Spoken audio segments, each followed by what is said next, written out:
aduasa 30,000 and a day from Sutade a year Kosumu Sutadiano.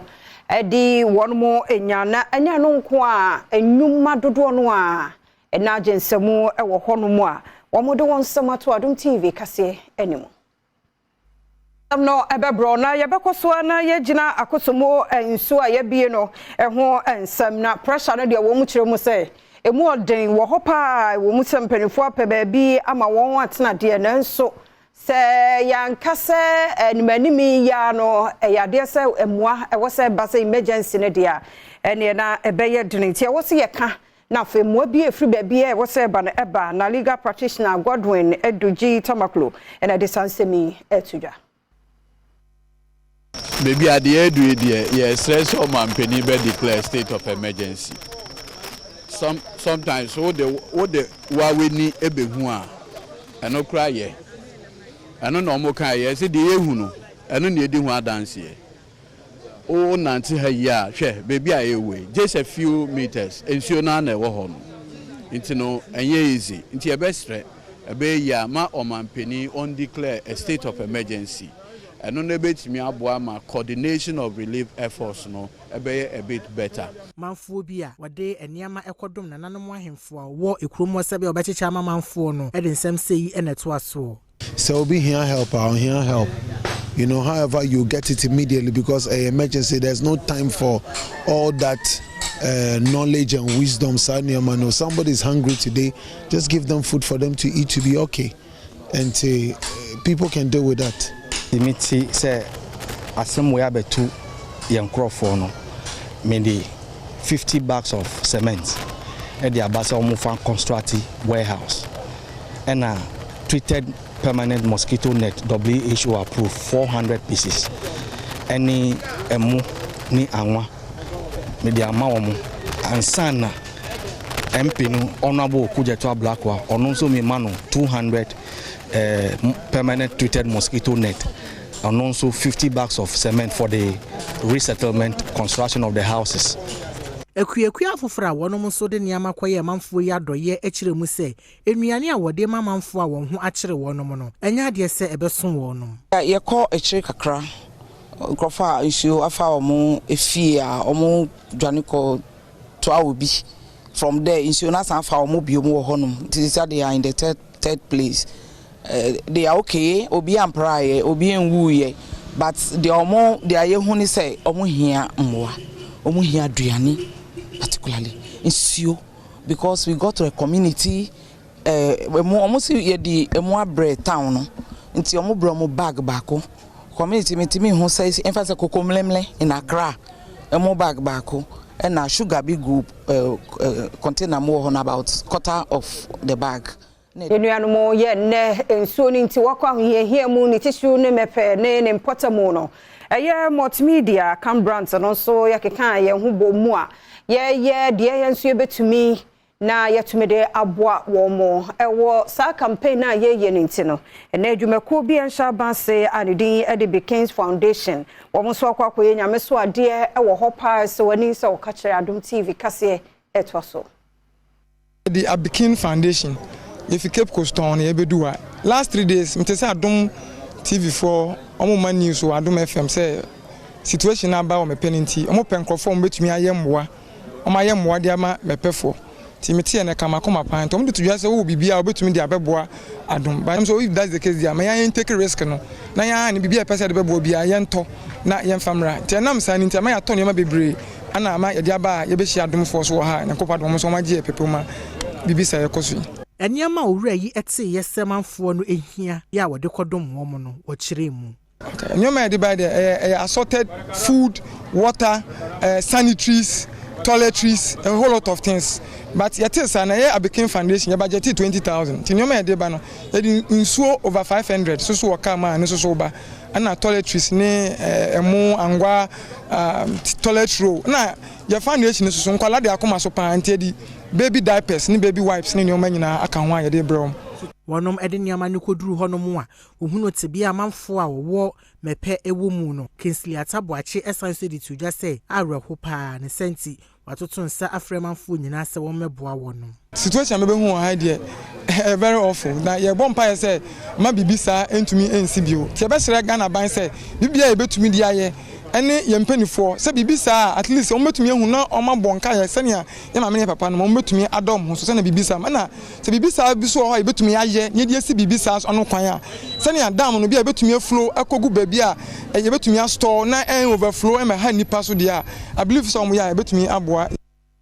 the Adom Egusoa ya yebo sa da no de wo bia wo betumi so de aba na de akọ anase wa de bekọ nso nyamisha no be bebre de amount ye da won ase ene afoforo wodi kan ye nso me monwura ye nsam fofo mu na hyenkafo a wo mo fa no ngwa barrier ye interchange no wo mo sra ban no pa kwan ne ye no aso wo mo jai ti ama kwan na ye basa nsuo to enum ne ade ne traffic pa woso no eso ani nsa okache wo mo sra ban no senke be ya won san kan na contractor ne de manity wa twentwen so no obra no mesha se biem ema wo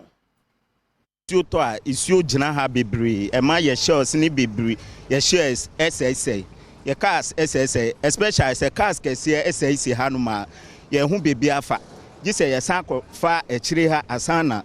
ye betimi aye den ye betimi akọ ekwan no de enye kura SSA ye cars pa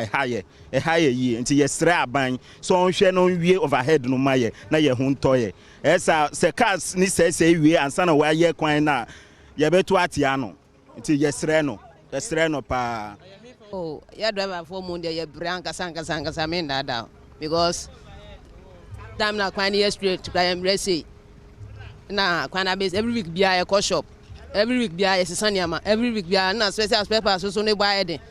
na ban yesre no so overhead no ntimi nya and obey overhead ni floor nya kwan ni straight my na ye fa so o ye ni straight and ga by this time we wie kwan dada ma ye ho atoye. Oh, quite no dear boss, me can't dada. Quite no dear boss, me can't dada. Quite no, say a cast rough. Quite no, straight scratch to me, Pijawa, no which no, a tough for more. So on, and yet fine cry. Quite no dear, face challenges be brave. So on, spare parts boy, Dinina Maniama, and Taffy dear, ya bomb price I buy no on your one on measure. On by your quine ya, and my own boy and a quine any year. Nyama boyedi isuo to a anya sam keto akra isuo to a aha nyina ya ma yetumi nkomba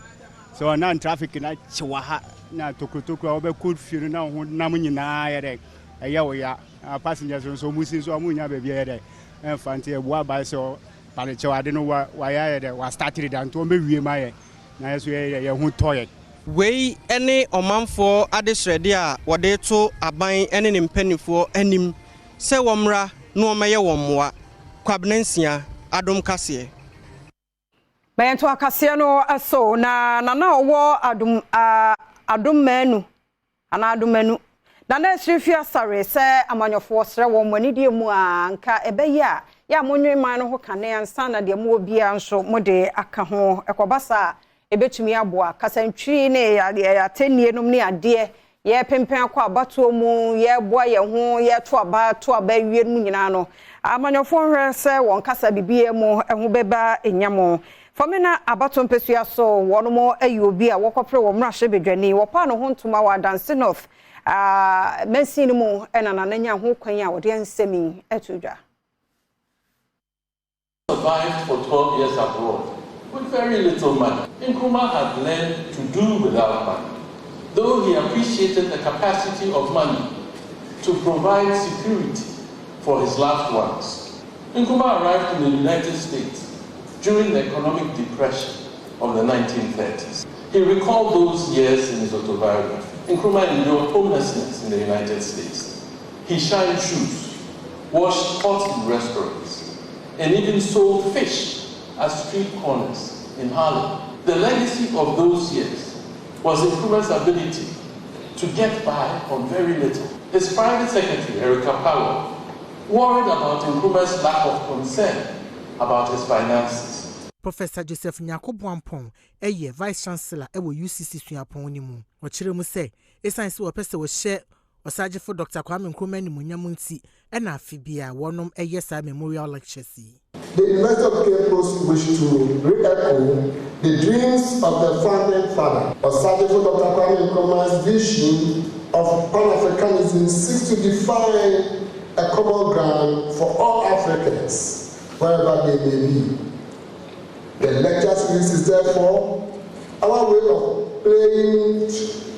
paying tribute to this man, his vision, his nationalism, his distinctive service to African globalism, a globalism based on freedom and justice. Having survived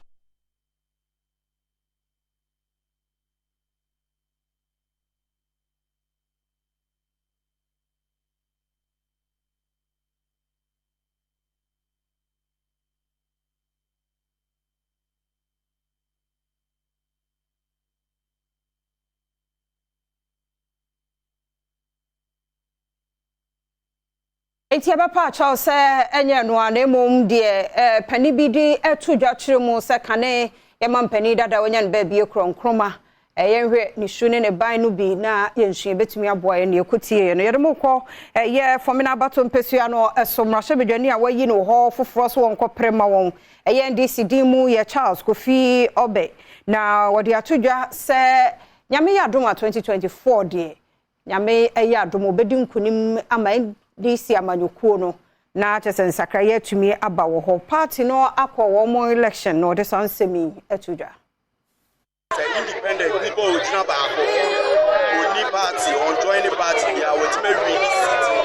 am na ye na say NDC party ye kan ye ho ni original seat no ebe follow e di ama history the and I may stand for say the first time former constituency ever follow ama NDC me as candidate for NDC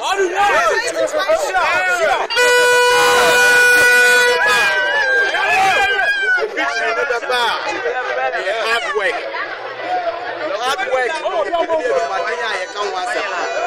member contest will be a new entrant. Now I'm out for constituency no, but with hard work, Eric Opoku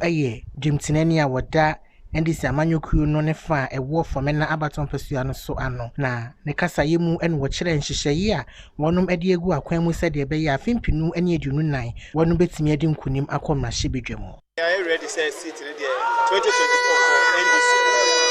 Na me me say said the share na kwem no na me Adom seat in the. Oh, said I make a choice say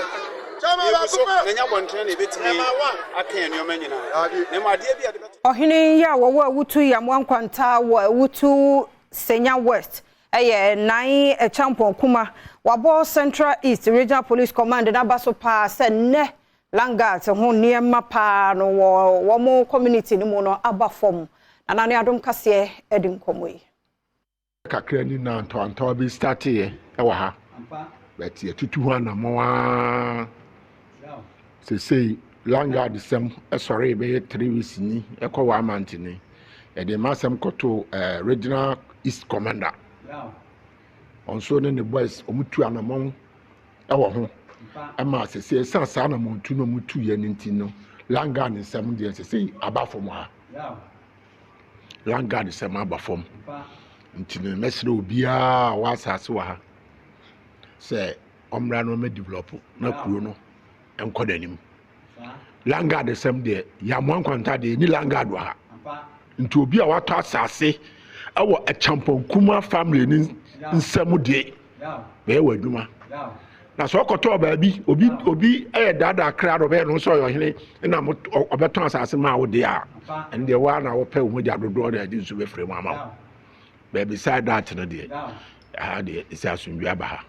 emebu na wonum ewo ewutu yamu ankwanta ya woni amani boni etwetwe nkomo no e de adesrede ato Central East Regional Police Command no animu se Langard sa wonum waka ewo krom honum a oguso ha wadwene no womomode ase wo be kire wonum nyina omdi tutu asem wo pa because any 3 days come bubu dan anaju ewo yama 1 anaju any machine ono mu bubu tuo na ade omo no obi a omo bukutu langard ono mu dum no mu to trasem wa ha sesi ya no omo fu yama kwanta o sesi omo gugu mankomida ana omo formi langard so na Adom TV Badwam kase na no paidie na ha na bema kwan na ye de asie adwumadie no afei na de aka no ye de toaso mi twa me ho sima kakra ya ba omanhene kwabna sante wa ha na afei de bonkrata no ne online story no ye de atoaso menko ba bia twen ye ba